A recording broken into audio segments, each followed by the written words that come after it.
Zambala and welcome to Parentology. I'm Chunizuk Selton, your host. Today we have with us Mr. Mani Prasad Nirola, who's a father of two, and he's here to share with us his experience of being a father to a child with special needs. Could you tell me a little about your family, La? Thank you, Madam Choni, and also thank you to Bhutan ABS, Bhutan Ability Bhutan Society for giving me this opportunity, and also to represent parents who have a child with special needs. I'm Mani Prasad Nirola, and I'm a father of two, like you said. I have 8 months old daughter and a 4 years 10 months old son. And my son is children with special need. He has a problem with his speech, clarity on the speech, and also he had attention deficit, and also scientifically it's also known as, clinically also it is known as ADHD, attention deficit hyperactivity disorder. Thank you very much. Yes. So your son, who is 4 years 10 months, his name is Ganesh. Could you tell me about Ganesh? What kind of boy is he? Normally, when you look at Ganesh, he doesn't seem to have, like when we directly look at him, he looks really normal. He is very silent. He doesn't speak much, so he knows what he wants definitely. If he needs to drink water, you'll just go and like put the water in a glass and drink. Or sometimes he drag us. If he wants to eat egg, you'll just say egg. So the accent words like jump, eat. But the problem with him is he cannot tell these things in the sentence, Okay. So because of that, so now in past 1 year, so he has improved a lot. But initially, because of lack of expression, he could not express well about his needs. So because of that, he had a behavioral issue. He used to show anger also, and in being a first child, we also didn't know that much. So initially he had this screen attachment, and that's the one of the biggest problems. To the phone? Yes, okay, yes, the TV as well as phone. Oh. So because of that, so he only knows about the virtual world and not about the natural world. So because of that, he had a problem communicating. But in like 7 to 8 months, so we have stopped giving him phone and also TV. My TV at my home is always off. So after that, and I'm happy to say that after the birth of my daughter, who is 8 years old, my son has improved a lot. He now knows he needs to care his sister, So many things have changed. That hyperactivity and attention deficit also has really gone down in past 7 to 8 months. Yes, wow. About Ganesh, I want to know how he is as a boy. Let's take the focus off of his attention deficiency, his speech delays. What does he like? What does he not like? What kind of boy is he? So one good thing is, he actually, maybe some child doesn't really know who their parents are, but my son, he really care. If I need to go to office, so he will take my shoes out of the shoe cabinet and make it ready. He will tell me, no, he cannot say, but he'll just bring my go and make him wear go, this sort of thing. And when I am about to reach home, he already knows that, and he keeps waiting, looking from the window when I will come. So he'll just say, Daddy, so this sort of thing. So he knows okay, I'm able to come home, so I need to wait for him. And he really likes to now go on drive, He had this socializing issue. He cannot play with other children of his age. But in now past 6-7 months now, he has also started playing with other kids. So this is mainly one thing, because we have stopped giving him the screen, the phone and the TV screen. 7 months, you yes, said? It's been past 7 months. Okay. And also after the baby birth of my younger daughter. So these things have really changed in past 7 months. Yes. Let's go back to when you actually first saw signs and symptoms of maybe, okay, there's a speech delay, say, how did you deal with it, La? When was it, La? Past 1 year, so when he was 3 years, 10 months, so that time we felt that he has some problem. And this is mainly because I have my sister who also has a son who has a problem in terms of autism. So my sister has been guiding us from the very beginning. So that my sister also said that, okay, let us wait, but at the same time, why not do the clinical examination? So because of that, so when he was 3 years, 10 months, so I took him to hospital, so pediatric in the beginning. Then we did all this blood test. We did this audiology, whether he has a problem with the ear, because normally the speech and ear problem is interlinked, Imela. So after that, again, we found out that his ear, he doesn't have a ear problem, hearing problem, because he can hear, but he doesn't respond in the very beginning.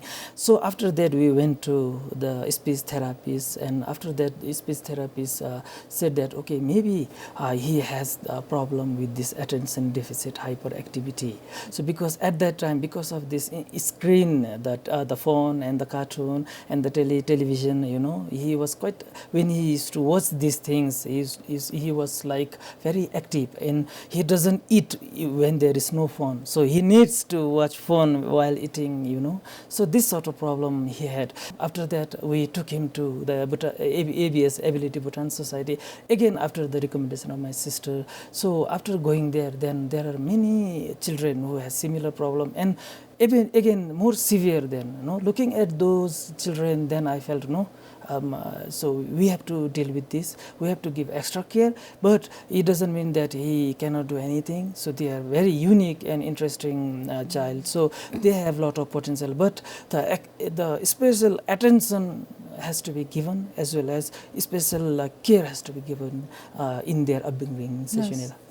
Were there early signs that you said in the beginning you really didn't take it seriously, because it is considered in our country that boys will take time, that boys will be slower in speaking or walking, say.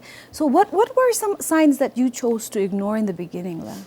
So in the beginning, he was the first child in our case. So we really didn't bother that much, because so when we used to call his name, so he didn't really give he didn't give attention. You know, he doesn't had eye contact.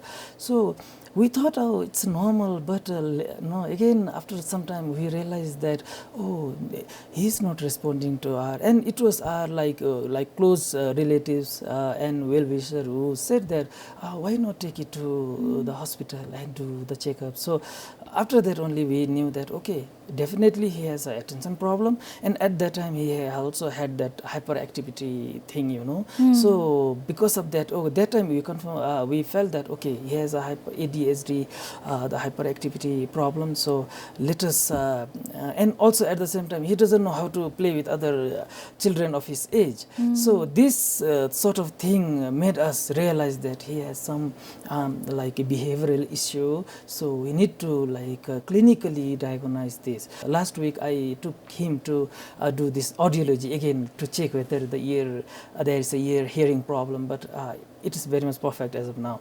So tomorrow again I am going to take him to the speech therapist to do the speech assessment, and based on that, so we will know that what type of speech intervention we need to do. So he can speak action words.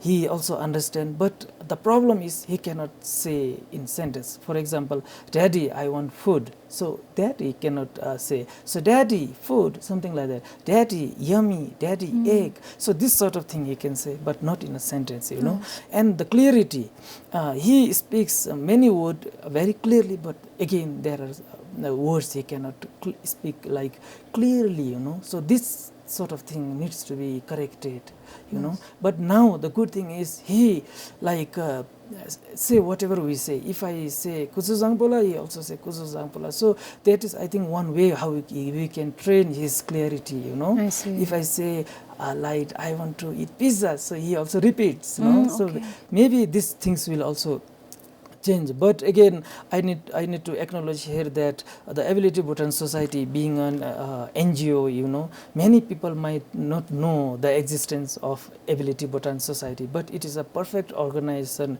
free of cost, where they do a special intervention to the children of special needs. So if any parents doesn't know about this organization, you can also follow them in a Facebook or in their website. So they are very much willing to support children with special needs.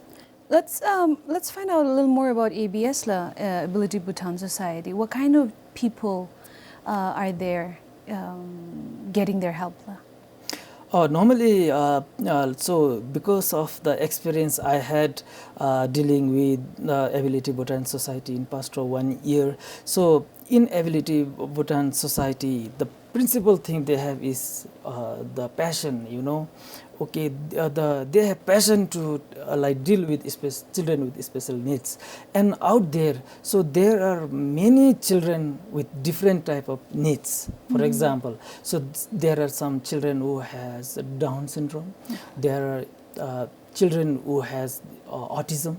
There are children who has like a problem walking, eating, some blind, some cannot hear, there is also a child who has some sort of Dendy Walker syndrome. So many things, so there are diverse type of children. And also, because of my experience, I would like to say here that even true children with autism, for example, or autism problem, they are very different. So it is sort of like doing a research, So each children has a special type of capability and the weakness. So really delving deep into them and understanding is very critical.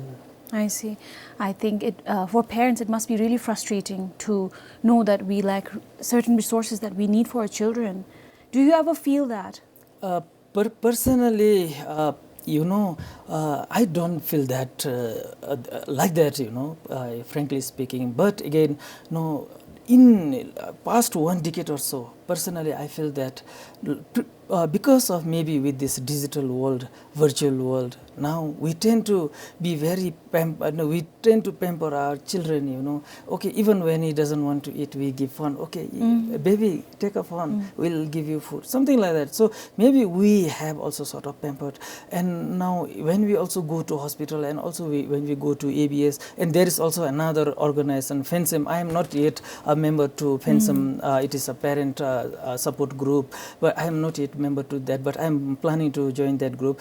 Now they have established a special unit for this speech therapy, audiology. Now things are improving. But again, like now there are many children who has speech problem, and when we like see unemployed speech therapists in the market, so we feel that, oh, why not we employ those, because speech problem is really emerging in Meladotodi. Yes. So why not like maybe we find a way to employ, So we find that there are like some like trained speech therapists, but they are not yet employed. So but now with the unit established, there was a unit long before, maybe a few years before, but now they have different section, some dealing with audiology, some speech pathology, so many things. So now I think things are improving. But again, with the existence of like FENSEM group, Ability Bhutan Society, I think things will really improve, and it will be benefiting many children who has these special needs. I like how you pointed out that the fact that we are growing up in a digital age is actually somehow hampering, and it has an adverse effect on children with their speech.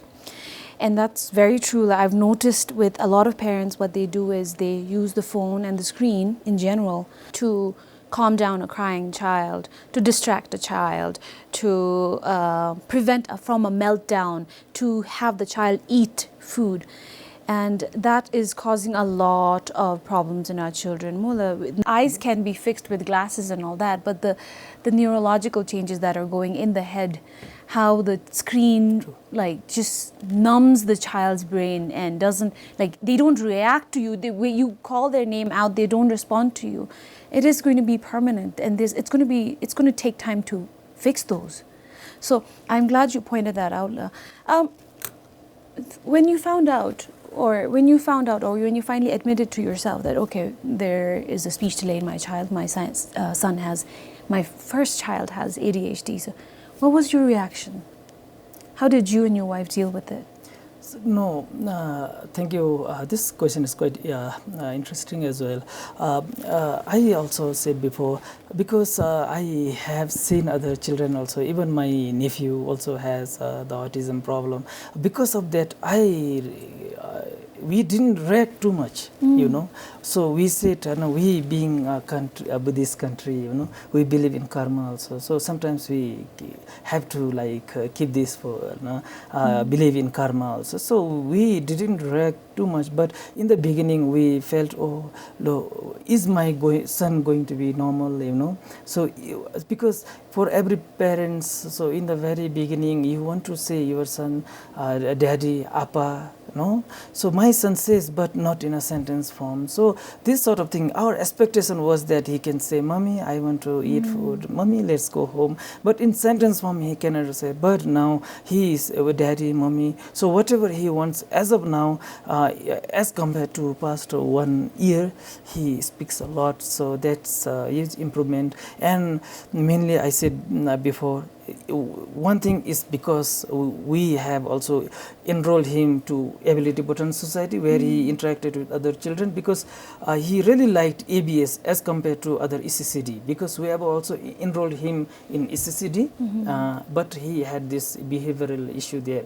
1 month he didn't like, he cried a lot. So after that we enrolled him to ABS, and at ABS he was very happy. So he's not allowed any screen at any point in time? No screen at all? So for past 6 months, we haven't given him. Wow. So at my house also, we don't on television. So even my phone, my wife's phone, so we normally keep silent. So and even now, the comparison we can make here is, now even if you keep our phone right next to him, he doesn't care to open that phone. But that was not the case 6 months before. He used to take straight away. He knows all the password. Even if there are other people watching the phone right next to him, he can also try to snatch.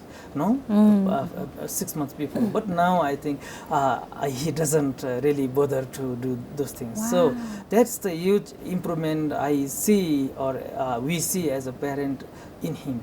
Wow, that's a huge achievement. I mean, I think it's a problem that every parent in this generation struggles with, especially screen time, and you've managed to do it for the last 6-7 months, more. So that, congratulations on that. Thank you very much. Are there any other things that you noticed because of we call it early intervention, Memola, when you find out that your child needs has special needs, and when you attend to it, and with organizations like PenSim and Ability Bhutan, and with the help of the hospital, they do early intervention, which definitely brings in a lot of improvement. Mola, so what other improvements, if you would like to mention? One thing is, before he, like I said, he needs phone to eat food, even though he's hungry. And okay, something like a pizza, burger, a momo, and other French fries and all, he eats it. But with spoon and with hand, he had a problem eating. But now he does. So, and one thing what we did was, so initially we used to feed him first, then only we eat later on, But I think that's one mistake we are making it. So what we should be doing, it's from experience. Normally what we should be doing, I felt, is eat it together, then assess whether he has, he is okay. If he needs more food, then feed him separately. So we started eating together. So now we just take the food and keep in front of him, and he also now he eats. So Wow. no problem. So he eats faster than we do, and he also had sort of he was quite picky initially, but now he he doesn't care that much about what he is eating. For example, initially he doesn't eat potato, spinach, the other vegetables. But now he eats. But only problem we had as of now is he doesn't take fruits, fresh fruit. I see. But he takes juice, fresh. So apple, for example, we buy apple and make into a juice and we give him. But apple as a fruit he doesn't eat, But again, things are improving. Now he knows discipline. So, okay, after eating food, he knows I need to go and brush my teeth. I need to wash, I need to put cream and all. He knows that. And when he goes to toilet, so he knows that, okay, if I pee, then I need to put water, all those things. Senses. So he's getting used to the system. There's a system in place. Yes. You said you decided to do the mealtime together. What was the main reason behind it?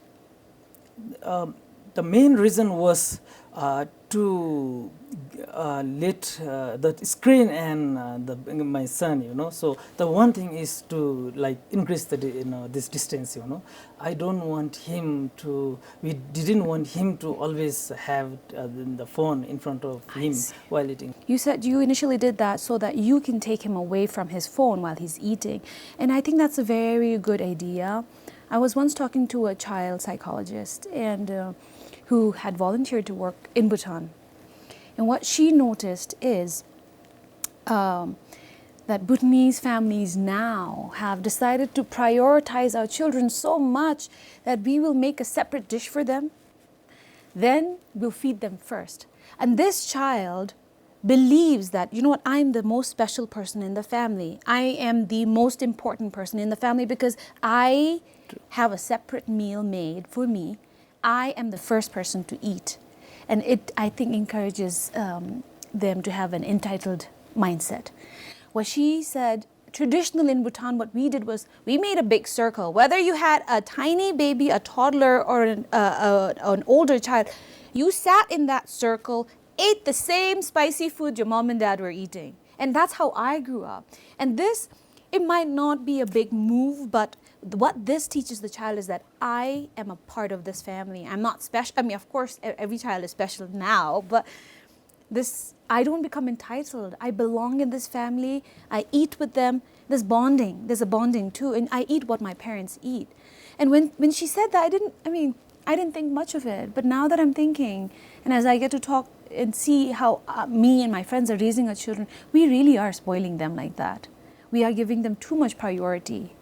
And I'm really glad that this has become a system in your family to eat together. Your son is right now 4 years old. Well, when you imagine him studying, being a schoolboy, what kind of education do you imagine for him?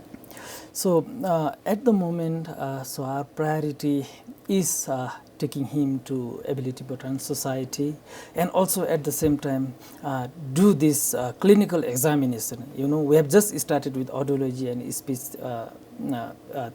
speech assessment, but again there are many parameters we need to again do here.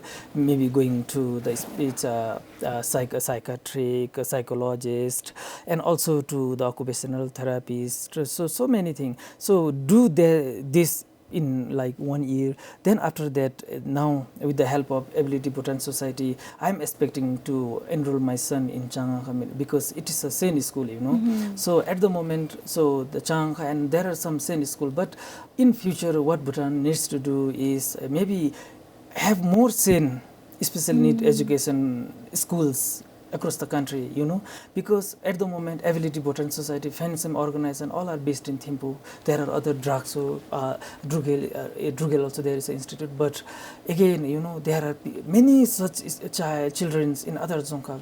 So maybe to address to their needs also, maybe expansion should be there. So at the moment what I'm thinking is, okay, enroll next year my son to Changhai school. Then after that, based on his improvement, so maybe if he's still not improving as expected, so continue at Changka Middle Secondary School. We'll not give him pressure. We don't compare with other children, So we'll see what will be his interest and go with the flow. So we'll not pressurize so him too much. I see. What advice, now that we're coming to the end of the show, what advice do you have for young parents or new parents who have just found out that their child, or who's slowly realizing and accepting that their child has special needs? Thank you. I think this is a very interesting question. You know, for every parents, when you realize that you have a children with a special child with a special need, it is bound to happen to all parents. You know, there will be really a downfall. You know, in yourself, the morale. You know, the self belief. But I think keeping ourselves strong is very important. And you know, being like being in a country where the religion plays an important role, be it Hinduism or Buddhism, so you also have to blend all these three. Okay, you need to look at maybe look at his or her kids. You know, what is the problem he has. Also in Hinduism, so we have this birth chart, many things. So you know, so astrology. So you need to see, what are the things we can do to do in terms of like our spirituality, you know, the religion. And I think we should not limit again to that much also, because most of us tend to be complacent. But again, going to the hospital and do this clinical examination from the very beginning is very important.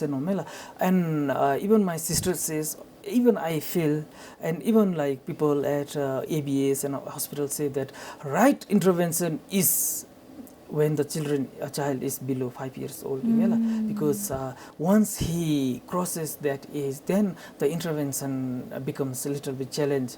Say Hanabe, you know, as I heard. So Yes. so Hanabe Mela, so we have to visit hospital and do the proper clinical examination. Hanabe no Mela. My advice to other parents also, that if you feel that my child is a little bit unique than others, so visit hospital. There's no loss. You don't lose anything. Visit to ABS. So there is no harm, you know. So if everything is normal, let it be. If there is a problem, then there will be a correct action, intervention coming in Mola. So I think this is one advice I would like to give to the parents who will find out, or who has found out that their children has this problem. You know, they are little bit unique than other children. Yes. Thank you so much, La. I want to reiterate your last point, which is that not to be complacent and go for early intervention, because, and you said before 5 years, it's easier to correct, or it's easier to work and improve a child before 5 years, because a huge percentage of the brain development would have happened by the child by the time the child reaches 5 years old, which is why if there are ways of improving the child and working on the child, it is always better early intervention, Lamidi, 5 years and before, more earlier. Yes, thank you so much, Mani. I am really grateful for you taking your time out to come and share with us your lovely journey as a father. I wish you all the best, and I wish Ganesh, right, all the best. Thank you, Madam Choni and BBS team, for giving this opportunity to me, and also to ABS Ability Bhutan Society for letting me represent many of the parents who have children with special needs. So if my talk here would be a little bit of benefit to the parents and to the children with special needs, it will be sort of very happy moment for me. So thank you very much. Yes, we hope we were able to shed some light and give you an insight on being a parent to a child with special needs. We would love to hear from you if you are a parent, and would love to share your experiences. So do get in touch with me. We are available on Facebook, Instagram, Twitter, and YouTube. And with that, we wrap up today's show. Thank you so much for joining us and watching us. We'll see you next time. Bye-bye.